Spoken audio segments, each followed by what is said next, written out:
This is the Point and Click podcast with your host, Mark Yafchak. Welcome to the show. Today we're going to look at a fascinating phenomenon that's taking the music world by storm, the rebirth of vinyl and cassette tapes. That's right, while digital streaming services have dominated our playlists, there's been a notable revival of vinyl records and cassette tapes. It's like we're stepping back in time, but with a modern twist. In today's episode, we're going to talk about why vintage formats are making a huge comeback. From the tactile joy of holding a record to the warm analog sound that many believe digital can't quite match. We'll talk about why vinyl and cassette is so irresistible. I'll be chatting with Al Fasoldt, former tech columnist for the Syracuse newspapers, and we'll talk about what's behind these analog wonders and why they are so appealing to today's music lovers. So whether you're a seasoned vinyl aficionado or just curious about why people are dusting off their old cassette players, you're in for a treat. But first, here are the numbers behind this analog renaissance. Vinyl sales have been growing consistently since 2006 and for the 17th straight year in 2023. In 2022, vinyl records surpassed CDs as the most popular physical recorded music format for the first time since 1987. In 2023, vinyl sales also outperformed CDs in terms of money made, with $1.4 billion in revenue compared to $537 million from CDs. Welcome to the podcast, Al. We're going to get off the computer topic for one of these podcasts, and what I thought we would do is talk a little bit about how classic medium like vinyl records, cassette tapes, and VHS tapes to some degree are making a comeback. Now, I gave a little bit of the statistics in my open, which you didn't hear, but I did talk to you briefly before the recording about how record sales have surpassed CD sales for the first time since 87 when the CD was introduced. So let me ask you first off, you're an audiophile and a technophile. That's right. What do you think is the reason behind why vinyl records, we'll get right to the chase, why are vinyl records coming back into fashion? It seems to go against common sense that you're going backwards in technology, but why?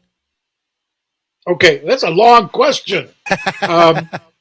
First of all, let me just point out to the thousands or hundreds of thousands of people who are watching this that for a long time, probably for 15 years, I was the audio correspondent. I guess my title was for Fanfare magazine. Now, Fanfare was a magazine for people who were nuts about recordings and records, tapes, and of course CDs as of the late 80s. And so I got pretty familiar with really good quality sound. I would ask the people who were the distributors of recordings if they could send for review some of their best sounding stuff. So they did. They did send some really good stuff, which I'll talk about a little later. But my thought about why did LP records suddenly surpass the sales of CDs and all that kind of stuff? I could be wrong. Last time I was wrong was I can't remember the year, but I could be wrong. But I think it has to do with streaming. When you think of streaming, you're going to think of music that is almost surely available on CD. So it takes the place of buying or borrowing, the CD. As far as vinyl records, you have a friend who says, hey, boy, I went back and I got my old turntable out and dusted it off and took the mouse turds off of it. And hey, it really plays these these 33 and a third records nicely. It's a gorgeous sound. So you had to do it yourself and see, hey, and of course there's a drawback. People find out right away that there's a drawback. In fact, my bride, we were out shopping and we were driving back home talking about the podcast and the things that you and I'd be talking about. And she was asking a great question. She has loved records ever since she was 3 or 4 years old or something, ever since she was a preteen. And one of the things that always drove her crazy was the fact that records kind of get scratched and get dirty and people step on them. I remember when somebody stepped on my Beatles White Album. The Beatles White Album, don't you dare. And it, not only was it the White Album, it was a special issue of the White Album from Mobile Fidelity Sound Lab, which was one of the big creators of high fidelity recordings. So we talked about that for a while. And I think what happens in the record business these days, sales go up, and then people say, well, that's a big bother. I have to clean, I have to wash these records, I have to do, so people get discouraged. What I did when I was a reviewer, and I had and I still have my garage full of records. Anybody who wants any records, let me know. And they're cheap. $5 a record. That's what I get. I had a record cleaning machine. Oh wow! And it did a pretty good job cleaning records. I had a record cleaning brush. I had 2 or 3 different manufacturers made record cleaning brushes. One was made out of carbon fiber fibers, and I almost always had to clean those every time I played a record.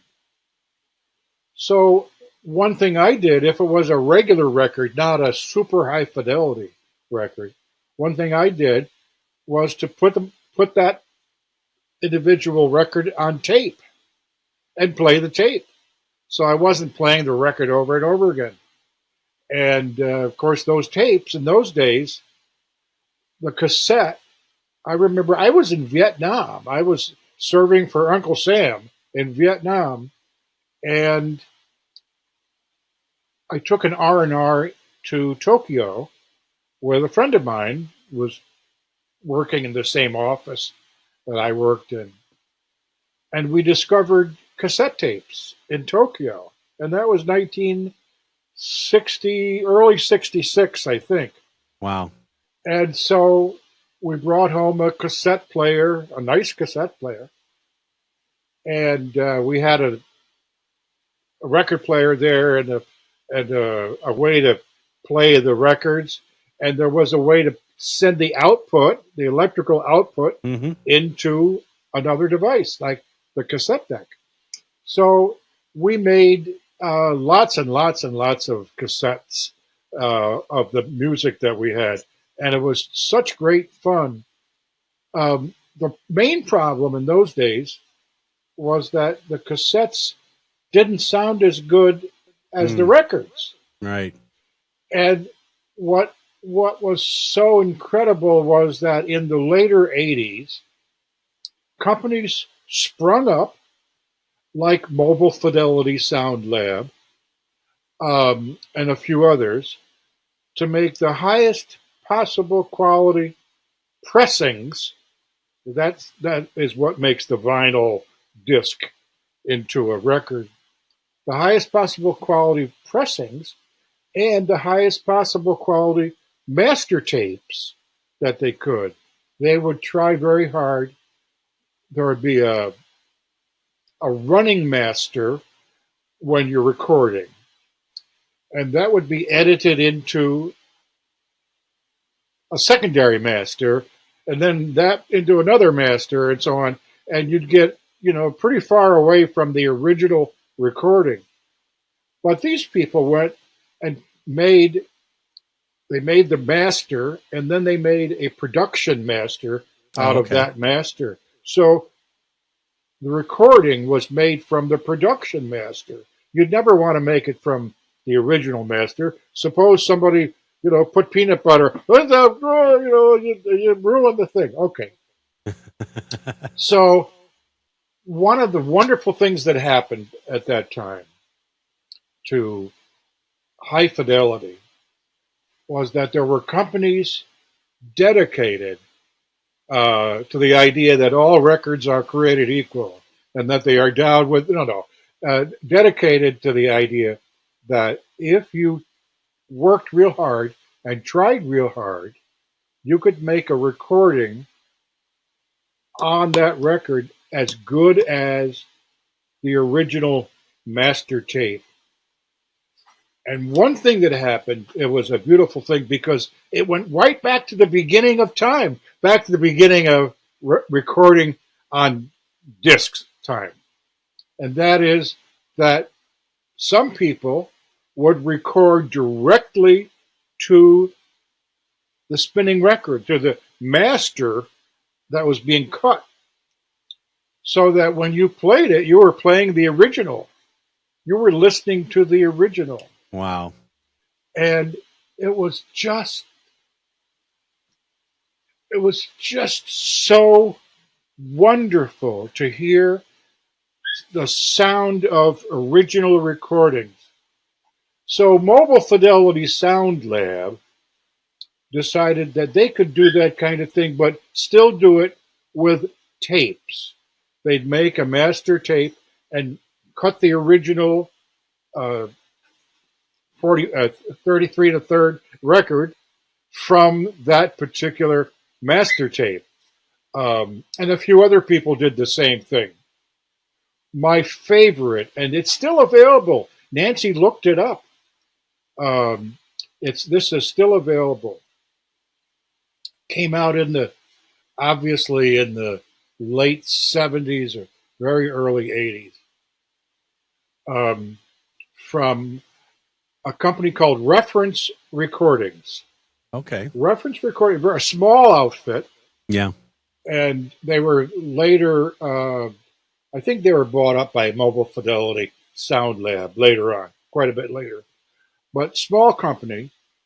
And they started out by using recordings made on this unusual, one-of-a-kind, hand-built tape recorder that was used by one of the engineers when he was just, probably 22 years old, maybe even younger. He would go to live music performances, especially jazz, which he was into jazz, but big name jazz. Yeah. And in those days, it was unusual for somebody to come in with a big tape recorder that they had jiggered themselves and say, I would like to record this. I'm going to record in stereo this is in the 70s. And, I hope you don't mind, et cetera, et cetera. He got to be named Professor Johnson, Keith Johnson, Professor Johnson, even though he was not a professor and he was not a doctor. Sometimes they called him Dr. Johnson. But he made a recording that is probably the best sounding, long playing record you could ever find. Wow. And it's called Professor Johnson's Astounding Sound Show. I think that's the name. Astounding Sound Show. Professor Johnson's Astounding Sound Show. Later on, they made a CD from the same original recording. He was such a fanatic, the way he set up his microphones, the quality of his microphones, the positioning of the microphones. He was such a fanatic that nobody ever came close to the sound quality that he achieved. And that is well worth looking for. Used record bins, or you can buy it. It probably costs, I don't know, $80 or $100 or whatever they charge for it now. I know when I bought it, it was $25. Records normally would sell for $3.95 or $4.95, that kind of thing. So Professor Johnson's Astounding Sound Show. Wonderful, wonderful musical quality. What that shows you when you play it back is that we've gone nowhere. We've gone nowhere with CDs and all this kind of stuff. The sound quality of recordings made on CD is down. It's actually gone down. Sounds good. You don't hear any noise. You don't hear any, at the end of the record. Well, what you might think that that's a detriment, but I think from what I've read, people actually appreciate because it humanizes the music. It makes humanizes. it less sanitized, less perfect, I guess is the phrase. Yes, it's less perfect. There are a whole host of really nice recorded records that are not like way up there at the very top, but have some particular superb features. For example, and this has always been my favorite for a recording that you want to play for your friends, for your family, for the guys that come by, and whatever. It's recording from E. Power Biggs. E. Power Biggs was probably the most talented classical organist of the 50s. Okay. And a little later, as he got a little older, he wasn't quite as nimble. His first name is E. Power Biggs. E. Power Biggs. And because he was so good, the people who had big cathedrals, organs that were part of some kind of down in Pennsylvania, they have a big summertime theater event, and they have an organ outside, and he would come down and play that. He was just spectacular in every way. He made a recording for CBS back when CBS Records actually spent money on, performers and quality. And the recording is the organ concerto by Saint Saëns. And I'm murdering my French, but, it's Saint and then Saëns, Saint Saëns. Saint Saëns organ concerto is unusual in that the guy that wrote the music understood the way organs appeal to people. So he made plenty of a lot of high notes, a lot of strong middle notes, and the most impressive low notes you can imagine. Now you can hear down to easily 20, maybe 28 hertz cycles per second. We call hertz these days. Maybe lower than that. Some people can hear down to, like 4 hertz and so on. I've been lucky, even though I've had some hearing damage, it didn't damage my low frequency abilities. Okay. So I easily hear down to maybe 14, 12 hertz. This recording sneaks up on you. There's some real low notes from the pedal of this wonderful organ that he's playing. Real low notes. And then he goes an octave lower all of a sudden. Wow. So he was playing at 32 cycles, 32 hertz. And then all of a sudden, out comes this 16 hertz note. Now, if you have regular speakers or regular headphones, you're not going to hear the 16. But there are a lot of speakers these days and a lot of headphones that will play 16 hertz.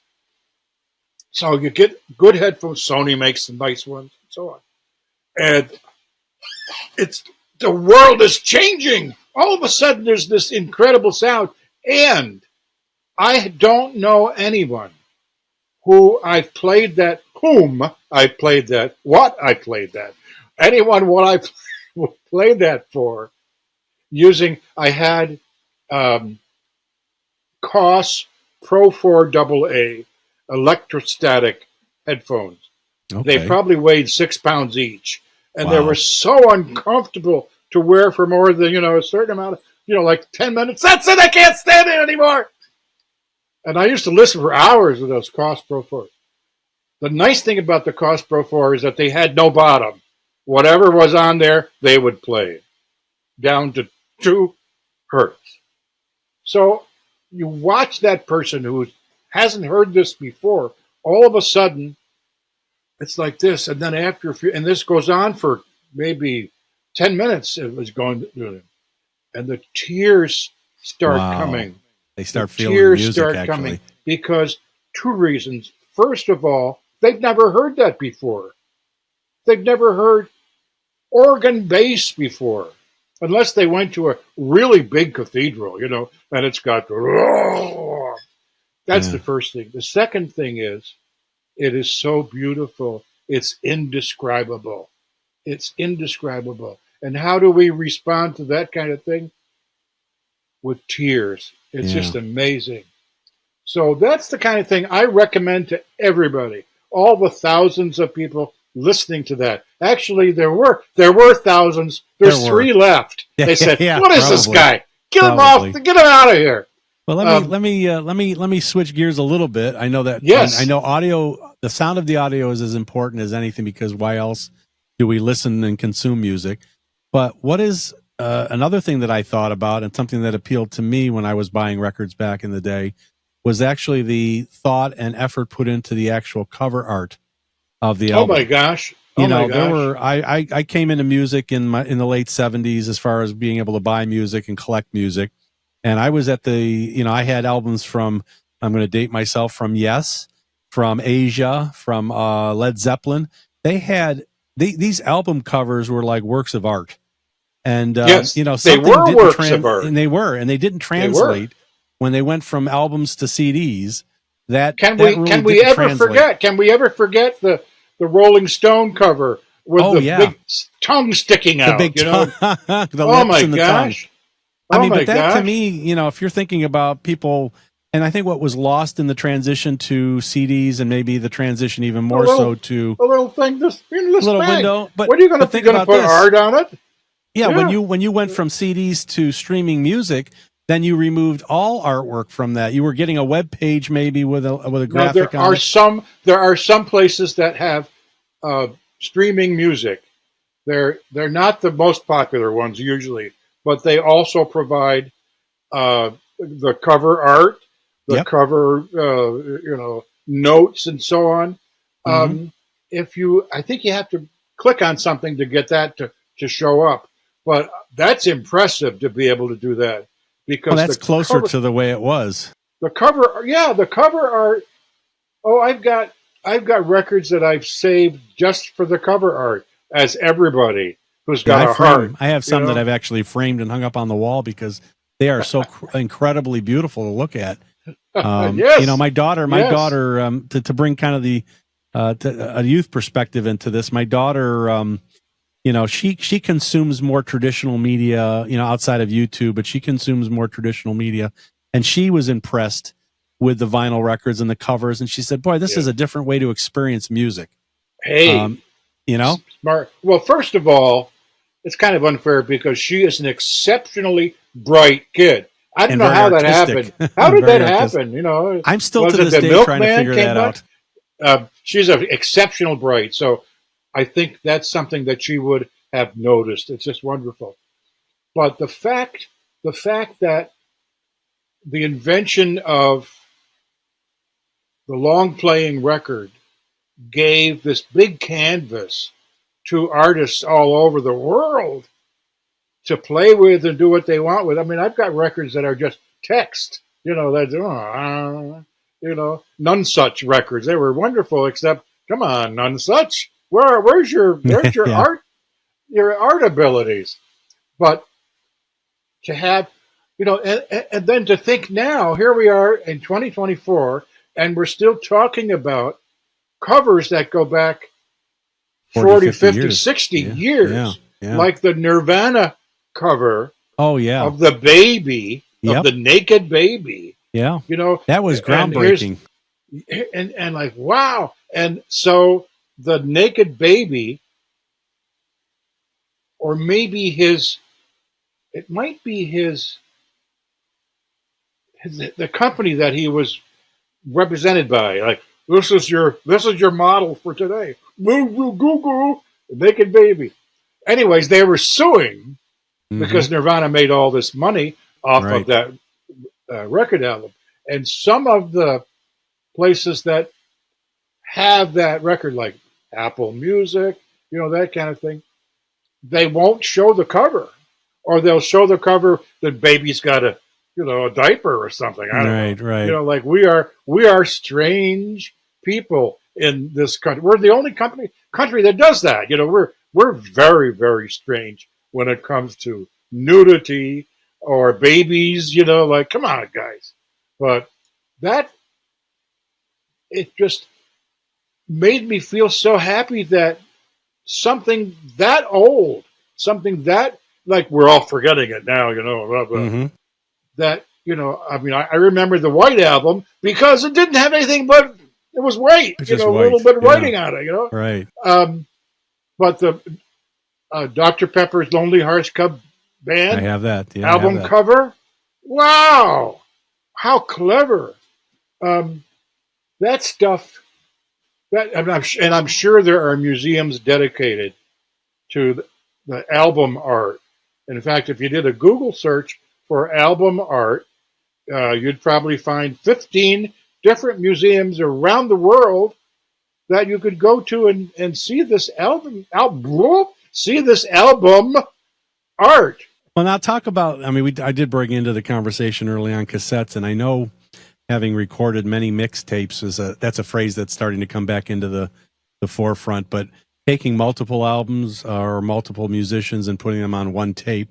And then, the portability of music was a big part of why cassette tapes took off. Portable. Because for the first time, somebody could take their album with them with their Walkman and listen to the music on the go, which you couldn't obviously do with a big record and a record player. That wasn't practical, obviously. There were a couple of attempts. To make, little record players that, all they were, like, they would fit over the center hole, and then there was this thing that came down and played, but the rest of it was naked. Speaking of the Nirvana cover, and I think the total number of sales that they had was one half. They had one guy buy it and he said, "This is crap." He threw it away. So they counted them as one half. But what a clever idea it was to think about that possibility. And so what was the answer back in the 50s? 45 RPM records. Oh, right. Because you could have a record this size, and high quality. They had stereo versions of all those. And my bride Nancy, not Nancy Roberts. My bride we're still having that problem. My bride has a big collection of 45 records that she assembled when she was a teenager, Now that she's, at least 50, she doesn't at 60, whatever, people get old, except me and you. Now you're never going to get old. You're about to turn 48, 49. Oh, thank you so much. Yes. Yeah, I'll take that. I don't know. I tell you, I'll be honest with you. What warms my heart more than anything is seeing this technology kind of come full circle and seeing people like my daughter, like I said, for example, appreciating it the way I did in the beginning. And it's really a shared experience. There's not really much you can do on a streaming service platform except sit in front of the computer and listen to it, or listen to it on your phone. But when you actually put a record on a turntable and put needle to record, it's an experience you're sharing with somebody, and you're listening to it in a different frame of mind. But it is indeed. And you know, one experience I can share. I never expected this kind of reaction. Nancy and I were visiting my daughter and her family, I guess, years ago. I don't know how many years ago, but it would be 15, 20 years ago, whatever. I mean, a long time back. And we were talking about reading books on the Amazon the Kindle book reader, you know.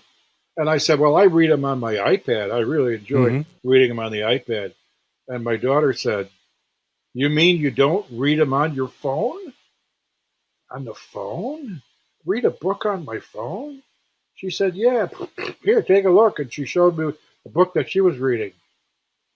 And starting maybe this past year, I've gotten into the habit of reading a bunch of my books, because I read on, of course, on the iPad and sometimes on the computer screen. But I read on my phone because it's so cool. You're only getting you're not getting a shovel full. You're getting a teaspoon of stuff, you know, and there is, okay, read that. And because the people who designed these were smart enough to know that if you closed your tablet, closed your phone, closed whatever it is, it would come back where you were. Right. It would save that place and come back where you were. So to me, reading, especially electronic books, is an experience that brings joy because it is a personal thing that you can share with others if you want, but it's a personal thing. Take it out of your pocket. You know, you're waiting for a bus. Who waits for buses these days? You're waiting. You're waiting for your ride. You can take your phone out and read a couple of pages or a chapter or whatever. Whereas in the old days, you'd have to stand there in the smoke and soot from the exhaust, you know, or talk to your neighbor. Stop, Who wants to do that? I mean, that's punishment. So, well, you know, I think that's a big thing. I think when you talk about, you know, we've kind of touched on, you know, the sound quality. I mean, to some degree, we were talking about a little bit of the nostalgia of having ownership of but that was what I was going to kind of get to, listening to records. It's almost the collectability of them. I know, you know, in this area that annually they have a record and tape fair that they have where people can come together and trade. But how much of the resurgence in vinyl and tapes do you think is really about collecting and investing in ownership in the product? I know there are serious collectors who spend, and I'm not exaggerating, who spend maybe $10,000 on a turntable, on just the turntable. Yeah, reference quality. Spinning the records, that kind of thing. Who spend many, many, many thousands of dollars on home equipment and for speakers and so on. Even headphones. You can buy unusual headphones. Sometimes people say they're really good. Sometimes they, you know, like, what have you been drinking, you know? But they're more than $1,000, you know, for the headphones. So there's always going to be people like that.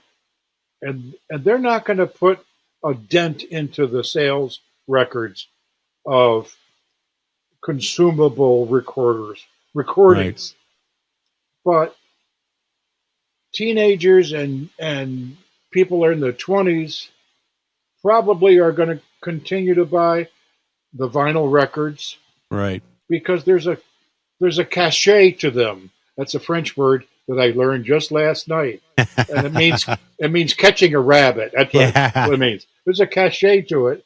And there's some pleasure. To me, there always was a pleasure of looking at a record and looking at the grooves and knowing that the ones that were big wiggles were loud sounds.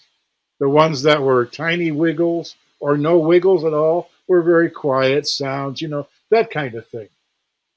And I could take the tone arm of the record player, put it down on the loud sounds, and, the neighbors would knock on the door. So I don't know if collecting matters to them, but serious collectors who want to have, maybe they want to have that Nirvana album, an unplayed version. Right. And you kind of have to trust the seller. No, it hasn't been played, the unplayed version. And they'll seal it up and then put it in their collection. And maybe they can sell that for a couple $1,000s someday, Or like the Beatles' White Album or one of the Rolling Stone albums that were made. The incredibly difficult way of from the original master tape, and nobody messes with the sound. People don't know. You're an engineer, but you don't drive trains anymore. But you're an engineer, audio engineer. People don't know how much fiddling there is when you're engineering a recording. You go down on this one, go up on that one, and then, oh, it's too high, go on it. And the ideal way is to leave your hands off of that stuff. Yeah, let it and happen. Just let it go. And there are some recordings like that. And occasionally everything is too loud. So what, but there are people who search out that kind of thing. They will always make a dent in the collector's market because they care about the history of the recording. They care about the sound quality. They care about whether or not anybody else has got it. I can get this and, nobody else will have it. And then I could sell it for a lot of money or just hang it up on the wall, like Elvis Presley's gold albums. If you go to artwork. Yeah, if you go down to Presley's home down there in Mississippi, there's this long hallway, and there must be 1,000 gold records on the walls. It's just so impressive. It really is. Nobody plays them. You wouldn't dare play them, but they're playable. They're actually playable. So that's where I think it's going. Other than that, because we're all streaming. Yeah, more so. You know what the worst thing about streaming is? The worst thing about streaming is, and there's somebody in my family who does this. I don't want to name names. And no naming names, yeah. But the worst thing about streaming is like the number one streaming outfit is that you get one song out of an album. You get one piece out of maybe a popular opera. Or you get like Broadway shows and it's just one popular part of the people who wrote that music, they expected you to sit there for 6 hours, right, and listen to the thing. Another thing that happened is, I think, with streaming services, obviously trying to find a way to monetize the process because people weren't physically buying the records anymore. And I think to some degree, Napster took away the incentive for people to want to pay to download or stream the music. So they had to find a new model. And what bothers me more than anything when I'm listening to one of the services that streams music is that you'll get maybe one or two songs, not even from the same artist, then you'll get three commercial breaks. Right. And I know watching some of the behind the music specials, the artists talk about how a lot of thought went into how they organized the songs on the album from front to back because it was telling a story. Yeah. I mean, a band that I use an example of is Styx. Styx would write an album, and it was an opera. It was a rock opera that you had to listen to from beginning to end to get the story that they were trying to tell you. You don't get that in streaming. If you're hearing one song, 3 commercials, another song, 3 commercials, you're not getting that experience. It's a shame. I don't think it's fixable either. I don't think it's going to change because they found a way and it's working for them, because as much as vinyl records are making a comeback, streaming is still pretty entrenched in the psyche, and that's the way they consume music. But what happens is, and how do you fix a thing like this? What happens is the people who are, I'm talking about 8-year-olds, 9-year-olds, 10-year-olds, the people who are listening to streaming chopped up music think that that's the way it's supposed to be. What else are they going to think? They've never heard a theme album. They've never heard something that has some connection between the songs. It's just not in their history. So is there any hope that they will ever want to go to a Wagner opera that can go on for 5 or 6 hours and has themes galore? And of course not. It would be terrible. They would, Mom, come and get me. They're going for 25 minutes so far, and they're still singing the same piece. Yeah. Yeah, that's like the terrible songs of the story I remember hearing from some of my colleagues that worked in radio, is that when you needed to use a bathroom break during your shift on as a DJ, you would play Stairway to Heaven, and you'd get at least 10 or 15 minutes knowing that song was going to run 15 minutes. Yeah. You could run off and grab a drink or go to the bathroom, come back, and nobody knew you were even gone. But right. I can't imagine consumption being anywhere near what it was like back when we were listening to vinyl records. But I think we've done that to ourselves. I think we have. I think the immediate gratification society and the fact that we have short attention spans more so now than we used to kind of takes the whole mystique of a 2-hour recording kind of out of the mix for some people. They don't have the attention span to sit there for 2 hours. And the concerts, they're enticed because they're there in front of their idols or their musical fans of the musician, and they're enticed to stay there for the entire concert because they paid $200 for a ticket. They're going to stay there for the whole show. We're in the Syracuse Oratorio Society and the Syracuse Symphony. Now that it's got a full name, Syracuse Symphony, instead of whatever it was, that terrible escape from ownership. What are we? Well, we're the guys that get together every now and then and open the doors in case people come in. No, the Syracuse Symphony is wonderful. Nice. And I've noticed that there are more short pieces that show up at symphony performances. And what can you do? I mean, we went to a play. We went to a play just a couple days ago based on the early life of James Baldwin at Syracuse Stage. And could there be anybody else with a richer life from age of teenager on up? But it was just his life from maybe teen to 22 or something like that. And it was really, really good. It was a one-man show. The acting was out of this world good. Really, really good. And you can imagine, as a performer yourself, I saw you on stage. You can imagine as a performer what it takes for a one-man show to go on for an hour and a half or whatever. And to hold your attention, too. And to remember all the lines. That's right. You didn't have this cue card here or a screen in the background. No. All the lines. It was just so impressive. But one thing I was disappointed in, as part of our topic here, is that it probably lasted an hour and 15 or 20 minutes. Usually you go to a play. I mean, it's, hey. Yeah, you're there. It's going to be 2 hours here, an hour.